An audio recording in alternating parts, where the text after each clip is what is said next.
Today I'm going to talk to you about healthy hair and some of the ways that our hair becomes unhealthy, but also some ways that we can remedy unhealthy hair and get it back to like a state that we really feel good about. Hair, of course, is one of our greatest assets, and it's super important that we feel good about our hair every day. Definitely why I have this YouTube channel is to try to give some tips and tricks to everyone so that they can feel better and more confident. So if you'd like to see more videos like this, definitely subscribe.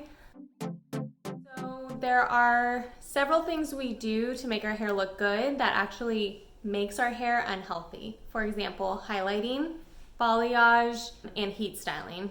So those three things, it makes our hair look good, but it's going to cause damage. It's going to cause split ends. It's going to cause a dry look, and it's not going to look silky and shiny, especially if we go too far. And the combination between highlighting and heat styling is probably the worst because it's already dull from highlighting. Lighter hair tends to not shine as much as darker hair. So when you go lighter, you already are lacking that shine that you're used to with dark hair. But then on top of that, you're adding heat, and that's going to just blow up the cuticle and break apart your bonds. So it's going to make your hair look unhealthy. It's gonna make it harder to brush through.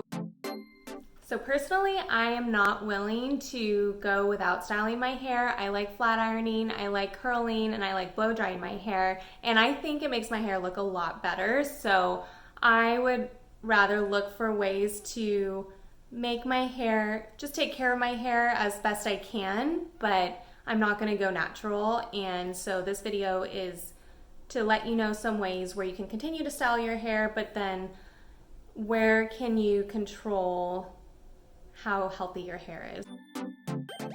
So first of all, haircuts are the number one thing you can do to make sure your ends stay healthy and don't split all the way up your hair strand. I recommend if your hair is below your shoulders, you go every 3 months. If it's at your shoulder, you go maybe every 8 weeks, 6 to 8 weeks. And if it's above your shoulder and you want to maintain that style, then you definitely want to go get your hair cut every 4 to 6 weeks.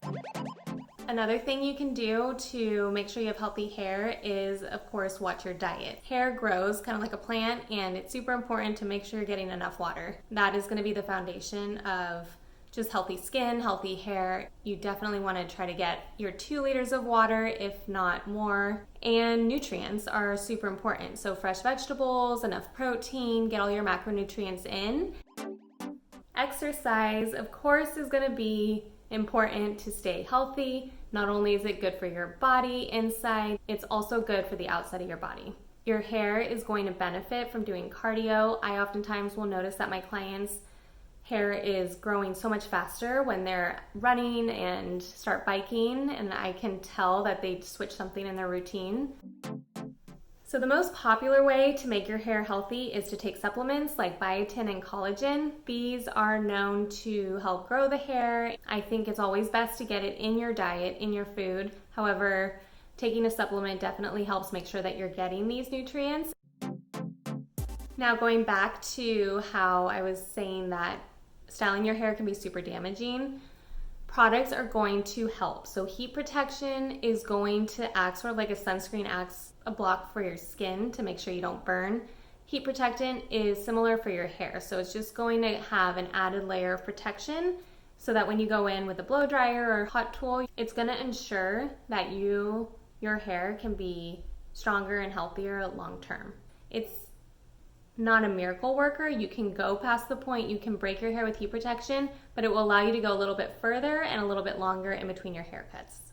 Another product that is really good to make sure your hair is not too dry or to repair any protein bonds that have broken in your hair is to use hair masks. So you can get one with protein, you can get one with moisture, you can get one with shine, you can get one to be more illuminating. There's so many different ones out there that address everyone's needs. You can do a cocktail even if you want some protein and nutrition. You can combine them together, mix them up, and apply it into your hair.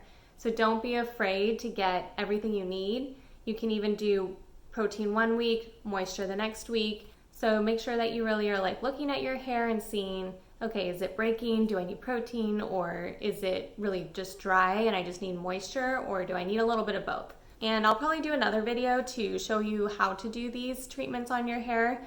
I hope you found this video useful and you got some tips to help you have healthy long hair or just healthy hair in general. Let me know what you think about my tips in the comments below and subscribe to stay up to date with more videos like this, and see you next time.